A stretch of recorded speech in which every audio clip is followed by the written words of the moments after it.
Hey friends, do you wish to reset the Google Chrome browser settings to default? If yes, then the settings have changed a little, but we will help you with the procedure. And this procedure is as per 2023.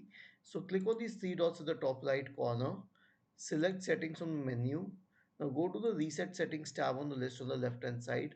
In the right pane, you notice this option, restore settings to their original default. So click on this.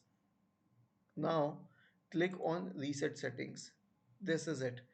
The settings will be reset to default and all you need to do is close Google Chrome and then open it once again. And you can notice that all the things that you searched, every history is already gone. I hope this was helpful. If yes, then please let us know in the comment section below. If not, still let us know in the comment section so that we could investigate it further.